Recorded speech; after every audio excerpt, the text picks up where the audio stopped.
Grateful in a place that that's very special to me. Yeah, to get started, I'd like to really thank Arthur Blank to start with, to be a part of an organization with such an amazing owner.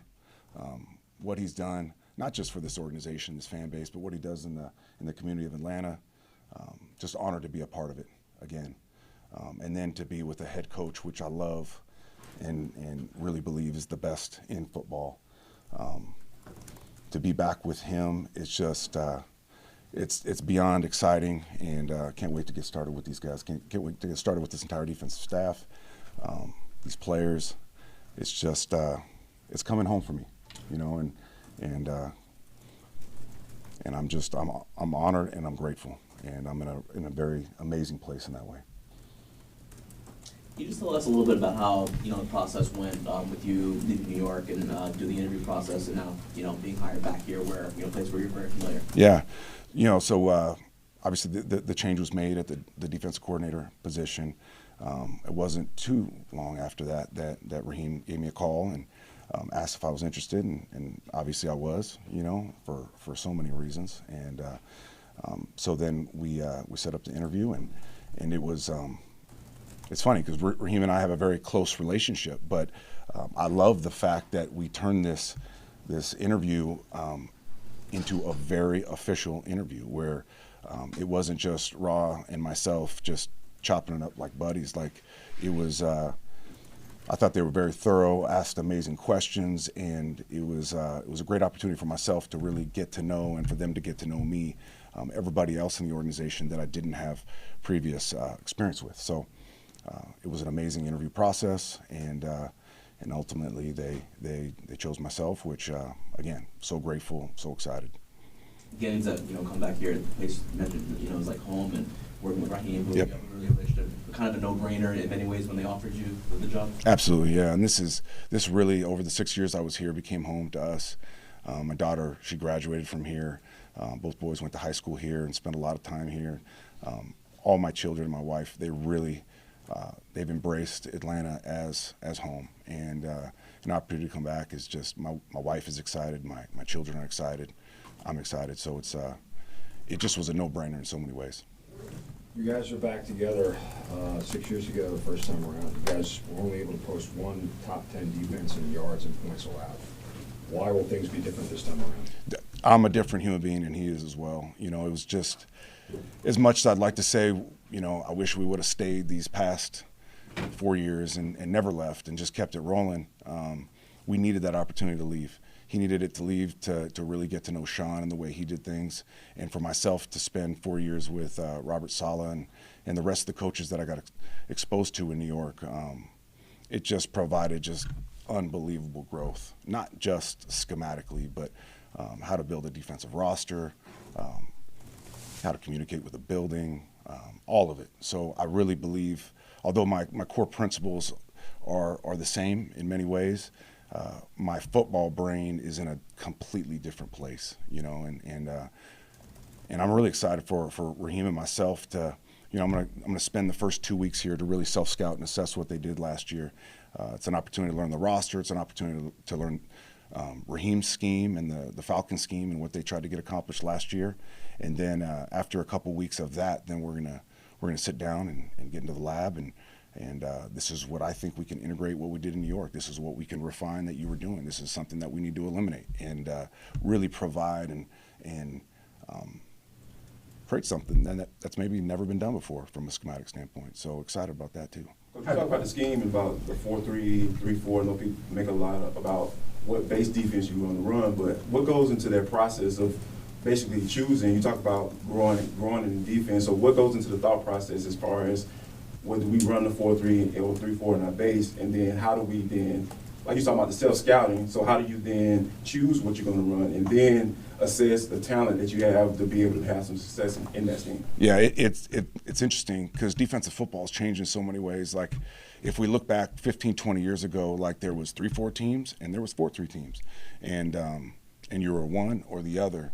It's not that way anymore. Offenses have jumped off the playbook, like the day and age of 2x2 normal spacing, Lions, drag, like that day of offensive football is gone. you've got designer drop back, you have designer run game, you have all this stuff that has become very challenging from a defensive perspective. So it's really forced us from a defensive standpoint to get more multiplicity in all that we do, front-wise, coverage-wise, all of that. So we're going to be multiple, and we're going to do some unique things that are going to be 3-4-ish and 4-3-ish at times. And but I think that multiplicity is necessary nowadays. It really is. Now it's just being very cognizant of the fact is you don't want to dilute it with too much stuff, you know. So this next 2 weeks, learn his stuff, and then after that, when we get into the lab, creating something really unique and new, but at the same time, not making it so big that we're paralyzing the players, you know. And then to your point, really refining also to the men's that we have, you know, and the players that are here on this roster right now, and what are their strengths, so we can feature them as best we can. So a lot of work to be done, but it's the type of work that you know, you wake up in the morning, you're fired up to get started with. Is there anything from your coaching experience when you were interim coach that you feel like can help you as a defensive coordinator? Absolutely. Not just as a defensive coordinator, really as an assistant to Ra too. You know, I learned even more than I knew the value of truth tellers on your staff. You know, I think sometimes as an assistant coach, you take it as I'm going to eliminate every problem from the head coach's table so he can just thrive and do his thing. When in reality, like, yeah, there's some things you need to take off a head coach's table. There's certain things that need to be told to the head coach that are occurring. Because a lot of times what I found in that interim role was, although it was interim, it was like I felt the shift and the way people talked to me and treated me and what they said to me, and the lack of truth sometimes was really detrimental, you know. So it reinforced the idea that Ra's going to need me in that way to make sure that I'm always telling him the truth, and maybe, you know, eliminating some of the blind spots that he doesn't see. And the other big one for me was the delegation piece, which I failed at, to be completely honest. You know, I became the interim, and I've made this analogy to a lot of people. The head coach, let's say he works 10 hours a day, and say as a defensive coordinator, I work 10 hours a day. Well, when Robert Saleh was fired, his 10 hours didn't go anywhere. You know, so like it became a thing, and there is an element of a failure for myself in that way, because I didn't delegate. I just took it all on myself. In my mind's eye, I was trying to create continuity, and I didn't want to fracture the staff, and he's the coordinator, now I thought the best thing for me to do at that point in time was just try to keep everybody in the same role that they had, just so we could keep things rolling. And it wasn't the right thing to do. It wasn't, as I look back. You know, I should have delegated. I should have given the defensive coordinator responsibilities to someone else. And because it's just, in my opinion, it's too hard, especially when it's thrown on you in the middle of the season. It's just, you hadn't prepared for it. You're learning on the run. So delegation and truth telling were the two things that will never leave me, and they got reinforced at the highest level. Rick Raheem said famously that stats are for losers, but one stat that seems to let go is the lack of sacks that have been here, and you went through that your first time around. I don't know how you fix that right now, not knowing what the roster is going to look like, but obviously it's something that pass rushing needs to be addressed at this point. What do you do to immediately make that a top priority? Absolutely. Like there's no great defense that's ever lived in this league that didn't affect the quarterback. You know, and you got to affect the quarterback in two ways. Either we affect him physically, get him off the spot, sack him, hit him, or we affect him from the standpoint of from a coverage perspective, and we try to confuse him. So last year, and again, I gotta really reserve my comments until I really take a deep dive on this defense and really learn at the highest level to make those comments. But I do, like, you can't thrive in this league from a defensive perspective without good pass rush. Sacks your top priority? Affecting the quarterback is my top priority, getting them off the spot, hits, all those things, you know, and in New York, we did that at a high clip. You know, it's a combination of a lot of things, though. It's not just the men's all the time. Sometimes it's the scheme. Sometimes it's the context of the game. There's a lot of things that go into that. In New York, we didn't operate with a ton of leads, you know, so that's another factor that doesn't always get accounted for, you know, where you get opportunities to let your guys jump out their shoes and just go, because you're defending 50-50 ball all the time, you know. So it's important. It's going to be an absolute priority, and it's something that has to get fixed. You said earlier, you mentioned that it's, you know, Raheem's scheme. Have you and him talked much about how much autonomy you'll get to kind of make it your scheme as far as calling the plays on game day? Yeah, I'm gonna call the plays on game day, but this is gonna be a collaboration at the highest level between Raheem, myself, Jerry Gray, Mike Rudenberg. The list goes on and on. We have an amazing defensive staff, guys that have been around great defenses, guys that understand ball at a high level, and it would be criminal of me not to take advantage of these guys, you know. And we're gonna have some hard conversations, and that's another thing that's beautiful about this opportunity for myself is the equity in the relationship that I have with Raheem is such that we can have drag out. Like if you were an outsider looking in, you're like, damn, they hate each other, you know? But we're capable of having those really, really hard conversations, but understanding that we're trying to create something special, and we walk out that door together. And so it's gonna be our defense. It's gonna be the Falcons defense, what it's gonna be. What kind of teacher are you for people who have never worked with you before? I try to say that I adapt as best I can to every learner, you know. So I put a lot into learning the new age learner, you know, where the phone has become an appendage, you know, it's a extra hand or foot or finger or something, and they're so cognizant of it, you know. So they learn in a different way that I learned, you know. Getting this argument a lot of times with old football heads of like, well, when I played or when I coached back 20 years ago, they could sit there and grind through 5 hours of tape and take notes the entire time. And I don't believe in that way of coaching or teaching anymore. I don't, you know, and I think the best teachers in this league, the best teachers, period, in the world are ones that adapt to the learners, you know. So I've picked up a lot of, I think, some really cool things and ways to engage the player, to teach in a little bit different way. And I look forward to learning from all these guys in this building of even more ways to teach. So what type of teacher? It depends on the learner. It really does.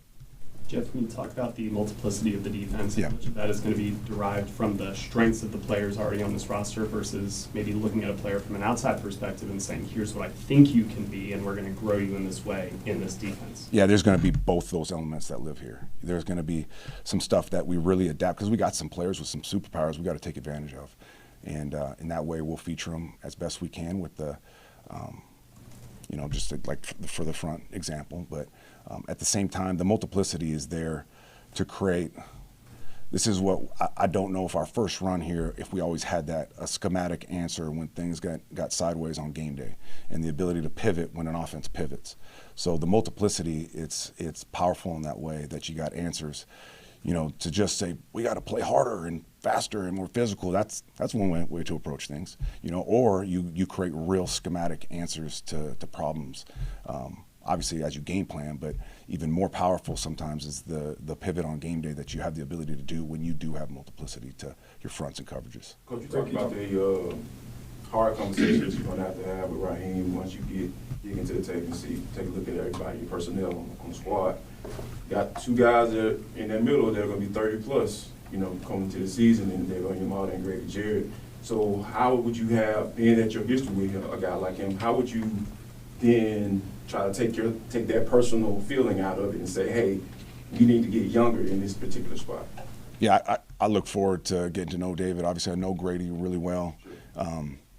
Cornerstones of this defense for a long, long time, and amazing players, both of them. And I know Grady, you know, just because I spent so much time with Grady, an amazing person in this community as well. So I'm excited to work with both of them. To that end with the roster, you have 6 guys right now on the defense who are either free agent or in the final year of their contract, who played significant minutes when healthy over starters. How much input are you going to have on which guys stay and go, and how you want to build the defense around the scheme and the players who are in it? I'd like to say a lot. You know, I've just gotten to know Terry a little bit now, and obviously I've known Raheem for forever, but I already feel it in this building. There's such a vibe of collaboration, and everybody's going to be heard and seen and valued. And so I'd like to say I'll have a lot of input as far as that's concerned. I'd like to say the entire defensive staff is going to have a lot of input as far as how we build this defense. I think that, especially from a defense perspective, like all the scheme in the world is great, but you need the players make this thing come to life. They always have and they always will.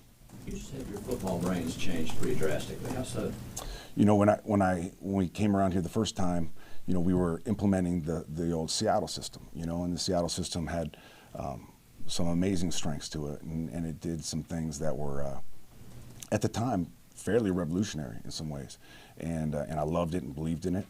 You know, it's just the game has changed. It really has. Like, these offensive coordinators are absolute pains in my butt, because it's not like the old day of, all right, you play cover 3, here's the 3 beaters. You play cover 4, here's the quarters beaters. It's not that way anymore. They watch your tape, they learn your rules, and then they beat you ways that you've never been beat before. So because of that, you need more variety in coverage. You need more multiplicity in the front. You need more scheme, you know? And so that's where I've changed completely. Really, you know, I want to provide the players with the best opportunity to be successful on game day. Well, sometimes just playing the same coverage over and over again, you're not doing that. You're actually putting their chin out there and letting people take haymakers, you know? So from that way, I've grown a lot. You also said the two of you and Raheem get together, maybe create something that hadn't been seen before. How far can you take that thought of, you know, a literal blank slate defensively, and they're doing all this differently, so maybe we try something completely different. Yeah, we're gonna like, that's Raheem, as you guys know, has an amazing brain in that way. He's got the beautiful mind, and some of the guys, Jerry Gray's an amazing defensive coach and been that for a long, long time. So I'm going to lean on these guys, Mike Rutenberg, and the list goes on and on, but I'm going to lean on these guys for us to really put our brains together and challenge everything. You know, a lot of times, any walk of life, it's just, that's the way we've done things. That's the way it's always been done. You know, like, that's not good enough. You know, I want to know the whys behind it all, you know, and then ultimately I want the players to understand the whys as well. So, you know, we're gonna grind. It's gonna be fun. It's gonna be exciting. It's gonna be hard. It's gonna be long hours, but it's gonna be absolutely worth it at the end of the day. If I could ask another follow-up on the interview process, I believe at the time that this position opened, you had not yet gone through the interview with New York for the full-time position. Was that something you and Raheem had to discuss? Was that at all awkward timing-wise for you to handle? No, it was okay. So I actually did the interview with New York before I did the interview with Atlanta. So that was on New York was like on a Sunday, and then like 1 or 2 days after the fact, I did the one with the Falcons. So the timing was actually, it worked out perfect as it was. Jeff, hearing what you're saying about kind of like defensive contingency plans and adjusting and adapting, do you feel like now there is a greater emphasis on being able to teach inside of a game than there was, you know, when you were here previously? Absolutely. Is that what you're looking for with this staff that you're coming into? Absolutely. Yeah. The ability to, like I said, to pivot on game day, it's the difference between good defenses and great defenses, you know, and that ability to pivot is bigger than just a coach knowing a schematic answer. It's like you said, it's the ability to teach it and coach it, and them to really understand why we're pivoting here, you know, and you know, how are we being attacked, and then what's our answer to that. I think that good coaches, they provide players answers, you know, and that's what we got to do. Anything else? All right, thanks, Joe. It's easy. All right, guys. Thank you. Nice to meet you guys. Nice to meet you.